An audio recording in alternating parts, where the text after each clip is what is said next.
আসসালামু আলাইকুম। নবম এবং দশম শ্রেণীর শিক্ষার্থী আপনাদের সবাইকে স্বাগতম জানাচ্ছি লার্ন নিশানে। আমি আছি মশিউর নিশান। আজকে যে কবিতাটি নিয়ে আলোচনা করছি এটির নাম হচ্ছে একটি কাফি। কাফি শব্দের অর্থ হচ্ছে ছড়া। ওকে, এটা খুবই ছোট একটা কবিতা।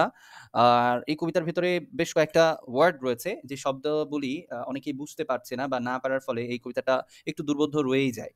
সো আমি চেষ্টা করব সেই শব্দাবলীর সঠিক আমার কাছে যতটুকু আমি পেয়েছি সেই সঠিক শব্দার্থ আপনাদেরকে উপস্থাপন করার আপনাদের কাছে, যাতে করে আপনারা এই কবিতাটি সুন্দরভাবে বুঝতে পারেন এবং এর ভেতরের যেই নির্যাসটুকু, সাহিত্যের যে রস সেটা আপনারা আস্বাদন করতে পারেন। সো আর কথা না বাড়িয়ে আমি চলে যাচ্ছি আমার মূল কবিতার আলোচনায়। তবে তার আগে বলে দিতে চাই, যারা আপনারা ১ম আমার ভিডিও দেখছেন তারা অবশ্যই আমাদের চ্যানেলটাকে সাবস্ক্রাইব করে আসবেন এবং আমাদের পুরাতন যারা ভিউয়ার্স রয়েছেন অবশ্যই কমেন্ট করে জানাবেন কেমন লাগছে। কোনো প্রশ্ন থাকলে করতে পারেন। আশা করি উত্তর দিতে পারবো। ওকে, আর কথা না বাড়িয়ে শুরু করে দিচ্ছি আজকে আমাদের এই একটি কাফি এই কবিতাটি। এখানে আপনারা দেখতে পাচ্ছেন কবির নাম লেখা রয়েছে বিষ্ণু দে। সো বিষ্ণু দে সম্পর্কে কিছু তথ্য এখানে দেওয়া রয়েছে। বিষ্ণু দে ১৯০৯ সালে কলকাতায় জন্মগ্রহণ করেন। সেন্ট পলস কলেজ থেকে ইংরেজি সাহিত্যে বিএ সম্মান এবং এমএ ডিগ্রি লাভ করেন। কর্মজীবনে তিনি ইংরেজি অধ্যাপক ছিলেন। ১৯২৩ সালে প্রকাশিত কল্লোল পত্রিকাকে কেন্দ্র করে যে সাহিত্যিক গোষ্ঠীর উদ্ভব ঘটে, তিনি সেখানকার এখান থেকে এত কিছু আমি পড়ে দিচ্ছি না। এই যে লাস্টে দেখেন ৩রা ডিসেম্বর 1982 সালে বিষ্ণু দে মৃত্যুবরণ করেন। এটা মনে রাখতে হবে এবং এই যে এখানে দেখেন এখানে উনি কিছু পুরস্কার পেয়েছেন, সেটা কিন্তু এখানে আপনাকে মাথায় রাখতে হবে এবং তার কিছু উল্লেখযোগ্য এই যে কাব্য, এগুলো আপনাকে মাথায় রাখতে হবে। সো আরেকটু নিচে চলে আসি আমি। একটু এই শব্দার্থ টিকা একটু বুঝিয়ে দিলে আপনাদের কিছুটা অংশ ভালো লাগবে, হ্যাঁ? সো এখানে দেখেন একদম যে প্রত্যেকটার শব্দার্থ করে দিয়েছে তা কিন্তু না। একসাথে আমারও মন, মানে পুরো একটা কয়েকটা লাইনের একটা জাস্ট বর্ণনা এখানে দিয়েছে। মানব মনে প্রকৃতির শাশ্বত আবেদন আছে। শহরে নগরে যেখানে সে বসবাস করুক না কেন, তার অবচেতনে লুকিয়ে থাকে প্রকৃতির চিরায়ত আহ্বান। আলোচ্য অংশে কবি হৃদয়েও পালিয়ে আনন্দ পায় চৈত্রের ঠাঠা রোদের আম কাঁঠালের ডালে ডালে সবুজ মাঠে মাঠে। ওকে, মাঝ বয়সী লাল গাছপালার বয়স্ক পাতার রং বোঝাতে কবি এই চিত্রকল্পটি ব্যবহার করেছেন। আচ্ছা, আমরা যখন পড়বো তখন এটা নিয়ে ভালোভাবে আলোচনা করব। বিভোল, বিভোল বলতে অভিভূত, আত্মহারা বা মুগ্ধ। মানে কোনো একটা বিষয়ে একদম স্তব্ধ হয়ে গেছে। মুগ্ধতা এত বেশি যে স্তব্ধ হয়ে গেছে, এরকমটাও আমরা বুঝাইতে পারি। দুস্থতার পাতক। আসলে এখানে পাতক বলতে আ পাপ বোঝায় আরকি। কিন্তু এই জায়গাটাতে কবি আসলে এটা ব্যবহার করেছেন যে শারীরিক এবং মানসিক অশান্তি দূর করার অর্থে পাতকটা অনেক অংশে এখানে আমরা বলতে পারি। জাস্ট ধরে নিতে হবে এখন যেহেতু কবি ব্যবহার করেছেন, সেটি হচ্ছে এটা অনেকটাই নিরাময়ের একটা মাধ্যম হিসেবে পাতককে তিনি এখানে উপস্থাপন করেছেন। পাতক মানেই বলতে পারি এক প্রকারের ঔষধ, যেটা আপনার শারীরিক এবং মানসিক অশান্তি দূর করতে সাহায্য করবে। বুঝতে পেরেছেন? এবং এটা ওই ধরনের ঔষধ না, এটা হলো আপনার মনের অবশ্যই রোগ এইটা, এবং সেই মনের রোগটাকে সারানোর জন্য কি প্রকৃতির রূপ, বৈচিত্র্য, এগুলাকেই আসলে তিনি এখানে মেনশন করেছেন। সো তারপরে একটা দেখছি চাতক। চাতক পাখির কথা আমরা শুনেছি। এক প্রকার পাখি, কবি কল্পনায় চাতক পাখি বৃষ্টি পানি ছাড়া অন্য পানি পান করে না। মানে এটা বোঝাচ্ছে যে মানে পাখি পানির জন্য অপেক্ষমান হয়ে থাকে, তাকে আমরা চাতক পাখি হিসেবে তুলে ধরতে পারি। ওকে, সো ওটা দেখেছি। এবার আমরা মূল কবিতায় চলে আসি। মূল কবিতাতে শুরুতেই আমরা পড়ব, আমারও মন চৈত্রে পলাতক, পলাশে আর আমের ডালে ডালে, সবুজ মাঠে মাঝ বয়সী লালে, দণ্ড দুই মুক্তি সুখে জিরায়, মাটির কাছে সব মানুষ খাতক। এইখানে দেখেন আমারও মন চৈত্রে পলাতক। সো এইখানে কবি মেনশন করেছেন চৈত্র মাসকে। চৈত্র মাসের কথাটা তিনি বলেছেন। চৈত্র মাসের যে রূপ, সৌন্দর্য, বৈচিত্র্য থাকে সেটাকে তিনি এখানে বোঝানোর জন্য এইটা এখানে লিখেছেন। পলাশে আর আমের ডালে ডালে। চৈত্র মাসে আমরা কিন্তু পলাশ ফুল দেখতে পাই। আবার আম গাছে কিন্তু আমরা আ বিভিন্ন আ বিভিন্ন বলব না, আম গাছে আমরা আম দেখতে পাই এক কথায় চৈত্র মাসে। অবশ্যই আম ধরে সেই সময়, আপনারা দেখবেন খেয়াল করে। আ এখন যে আমরা কথা বলছি এটাও কিন্তু চৈত্র মাসের ভেতরেই পড়ে। ওকে? সো আমার যদি ভুল না হয়ে থাকে। তো যাই হোক, তো এই চৈত্র মাসের যে সুন্দর আবহ সেটা এই ২ লাইনে তিনি প্রকাশ করেছেন। তারপরে দেখেন ৩য় লাইনেও বলেছে, সবুজ মাঠে মাঝ বয়সী লালে, এবং সবুজ মাঠ আ এ এ এ যখন আমরা প্রকৃতির মাঝে ফিরে যাই, যদি আমরা গ্রামের সাইডে থাকি তখন আমরা দেখব যে সবুজ মাঠ থাকে, আবার গাছপালা থাকে, পুকুর পাড় থাকে। সো গাছপালার যেই পাতাগুলো থাকে, কিছু পাতা হয়তোবা একটু ধীরে, ধীরে বুড়ো হয়ে যায় এবং সেখানে একটু লালটি, লালটি ভাব ধরে। সেই সেই যে বৈশিষ্ট্য একটা পাতার বয়স বাড়ার সাথে, সাথে একটা লালটে, লালটে ভাব ধরে, সেটার কথা এখানে বলেছে। মাঝবয়সী লালে মানে একটু হালকা করে লাল হচ্ছে সেইটা বোঝাচ্ছে। আর সবুজ মাঠে বলতে সবুজ মাঠটাকেই মেনশন করা হচ্ছে। দণ্ড দুই মুক্তি সুখে জিরায়। এখানে দেখেন কে জিরায়? জিরায় মানে কি? আরাম করা। হ্যাঁ?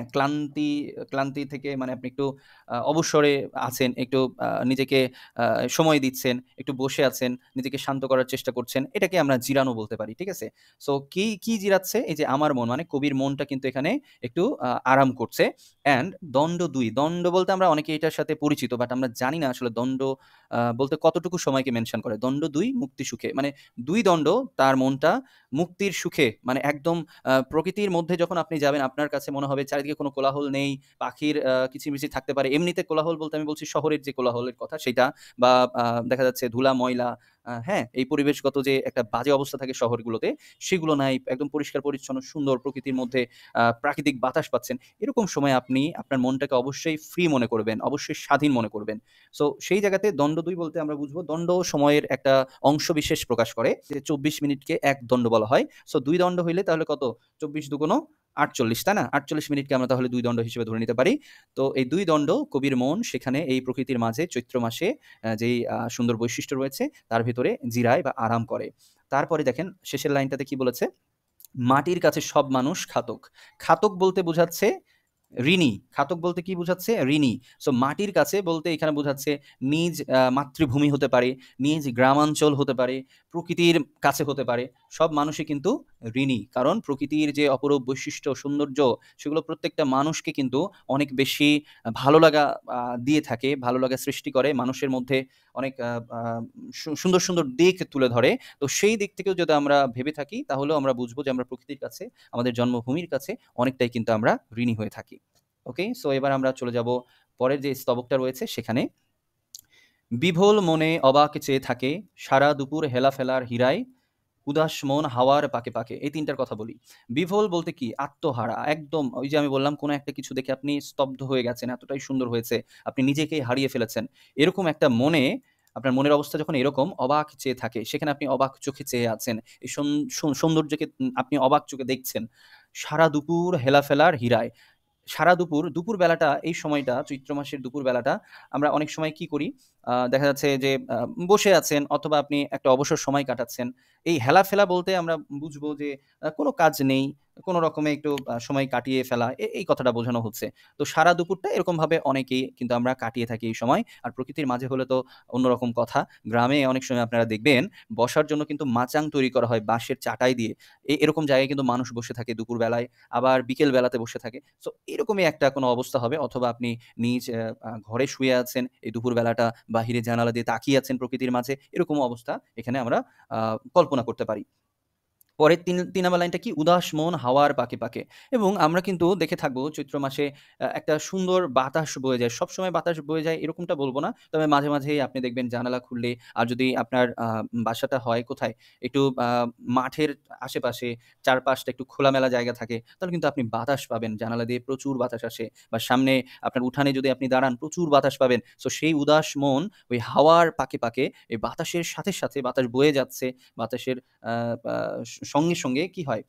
ঘুঘুর ডাকে গ্রামের ফাঁকা ক্ষেতে। ঘুঘু যে ডাকছে, বিভিন্ন গাছগাছালিতে ঘুঘু ডাকছে এবং এই যে গ্রামের যে ফাঁকা ক্ষেতগুলো রয়েছে, জমিগুলো রয়েছে, বা এক কথায় যে চাষযোগ্য জমি, সেই জমির আশপাশ দিয়ে আইল ধরে আ হাঁটাচলা করার ব্যাপারটাও বোঝাচ্ছে। মিলিয়ে দেয় দুস্থতার পাতক। তো এরকম একটা পরিবেশে আপনি যখন হেঁটে চলে বেড়াচ্ছেন, এই পরিবেশটা আপনি উপভোগ করছেন, তখন কিন্তু আপনার যে খারাপ লাগা, যে শারীরিক এবং মানসিক যে অশান্তি থাকতে পারে, সেটা কিন্তু দূর হয়ে যায়। সেটা কিন্তু একদম দূর হয়ে যায়। পাতক বলতে এখানে ওই যে বলা হয়েছে যে যেটা মানে আপনার শারীরিক এবং মানসিক অবসাদকে দূর করে, কোনো একটা চিকিৎসা ব্যবস্থা হিসেবে বলা হচ্ছে, এখানে তুলে ধরা হচ্ছে, যেটা প্রাকৃতিকভাবেই হয়ে থাকে। হ্যাঁ? ওকে। এরপরে চলে আসি আমরা শেষ স্তবকে। এখানে আমরা দেখব বিকাল তাই সন্ধ্যা রঙে মেতে শেষ, যে শেষ সারাদিনের পরে একটি গানে গহন স্বাক্ষরে। আমি এইটুকু আগে বলে নিই। বিকাল তাই সন্ধ্যা রঙে মেতে শেষ। এই এক লাইনটা আপনি জাস্ট কল্পনা করুন। আপনি সবসময় মনে রাখবেন সাহিত্য যদি আপনি কল্পনার চোখে দেখতে না পারেন তাহলে কিন্তু আপনি এটার রূপরস সৌন্দর্য বুঝতে পারবেন না। বিকেল বেলাটা সন্ধ্যা রঙে, সন্ধ্যার আবার রং হয়। ধূসর একটা রং হতে পারে। আবার আপনার কাছে কল্পনায় হইতে পারে যে সূর্য যখন অস্ত চলে যাচ্ছে, একটু লালটি, লালটি আভা চলে আসছে। সেই যে একটা ব্যাপার, সেই রংটা, এই রঙে মেতে এই বিকেলটা কিন্তু সন্ধ্যায় ধীরে, ধীরে কি হচ্ছে? প্রতিস্থাপিত হচ্ছে। সন্ধ্যাতে সেটা কিন্তু কনভার্ট হয়ে যাচ্ছে এবং যে শেষ সারাদিনের পরে, এবং এইটা কিন্তু সারাদিনের পরে দিনের শেষটা কিন্তু এই সন্ধ্যার মাধ্যমে ধীরে, ধীরে রাতের দিকে গমন করা শুরু করে। তাই না? সেই কথাটাই বলেছে যে শেষ সারাদিনের পরে একটি গানে গহন স্বাক্ষরে। এখানে গানে বলতেছে, দেখেন গানে বলতে আ এখন একটি গান বলতে এখানে অনেক অর্থ থাকতে পারে। তবে আমার কাছে যেটা মনে হয়েছে সেটি হচ্ছে এই যে ধরুন পল্লী প্রকৃতি, এই পল্লী প্রকৃতির রূপ, বৈচিত্র্য, সৌন্দর্য এটাকেই আসলে কবি এখানে একটি গানে গহন স্বাক্ষরে, গহন বলতে আমরা বুঝবো গভীর, গভীর স্বাক্ষরে কি? স্বাক্ষর সবসময় কি হয়ে থাকে? স্বাক্ষর মনে করেন আপনার একটা ঐতিহ্য বহন করে থাকে, তাই না? আপনি কোনো একটা জায়গায় স্বাক্ষর করেছেন, আপনার পরিচায়ক হিসেবে সেটা ওখানে থেকে যায়। তো এখানে সেটাই বোঝাচ্ছে যে পল্লী প্রকৃতির যে গভীর সৌন্দর্য, সেটা কিন্তু এই সন্ধ্যাবেলাটা স্বাক্ষর রূপে বহন করে চলেছে। ঠিক আছে? আর শেষের লাইনটা যদি আমরা দেখি, "জানো কি সেই গানের আমি চাতক?" এখানে প্রশ্ন করে দিচ্ছে, আমাদের দিকে ছুঁড়ে দিচ্ছে যে আমরা কি জানি যে কবি আসলে সেই গানের মানে এই যে পল্লী প্রকৃতির যে সুন্দর রূপ, সেই গানের তিনি চাতক। চাতক পাখি যেমন পানির জন্য অপেক্ষমান থাকে, ঠিক তেমনি কবিও যেন এই সুন্দর প্রকৃতির জন্য অপেক্ষমান, এই প্রকৃতি উপভোগের জন্য তিনি অতিষ্ঠ হয়ে আছেন, অধীর আগ্রহে অপেক্ষমান। এই ছিল আজকের কবিতার পূর্ণাঙ্গ বিষয়াবলী। আমি চেষ্টা করেছি আমার মতো আপনাদেরকে বুঝিয়ে দেওয়ার। আপনারা যদি বুঝতে না পারেন, প্রশ্ন করতে পারেন। আর ভালো লাগলে অবশ্যই শেয়ার করবেন। অন্যদের সাথে বললে তাদেরও এটাতে উপকার হবে। সো সবাই ভালো থাকবেন। সবার সুস্থতা কামনা করছি। আল্লাহ হাফিজ।